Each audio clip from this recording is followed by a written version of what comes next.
এক স্ত্রীকে নিয়ে দুই স্বামীর লড়াই বেশ জমে উঠেছে। চিত্রনায়িকা মাহিয়া মাহির বিয়ে কেলেঙ্কারি নিয়ে কম আলোচনা হচ্ছে না। এরই মাঝে হানিমুনের নামে দেশ ছেড়ে পালিয়েছেন এই নায়িকা।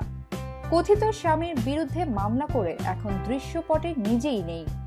এদিকে মন ভালো নেই চিত্রনায়িকা মাহিয়া মাহির স্বামী পারভেজ মাহমুদ অপুর।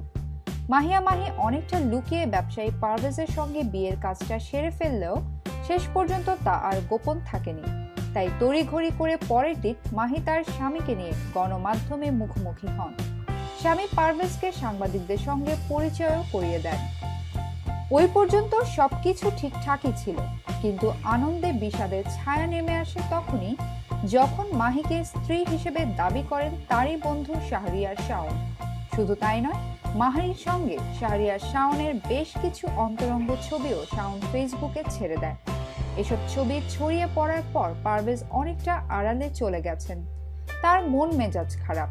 মাহির সঙ্গে শাহরিয়ার শাওনের বিয়ের দাবির বিষয়টি পারভেজ মেনে নিতে পারছে না। এ ব্যাপারে পারভেজের প্রতিক্রিয়া জানতে চাওয়া হলে তার সঙ্গে যোগাযোগ করা সম্ভব হয়নি। তাকে ফোন করা হলেও পাওয়া যায়নি। খোঁজ নিয়ে জানা গেছে পারভেজ গণমাধ্যমকে এড়িয়ে চলছেন। মাহিকে স্ত্রী হিসেবে শাওনের দাবি করা, শাওনের বিরুদ্ধে মাহির মামলা দায়ের, শাওন মাহির আপত্তিকর ছবি ফেসবুকে ছড়িয়ে পড়ার পর থেকেই সে বন্ধুদেরও এড়িয়ে চলছেন।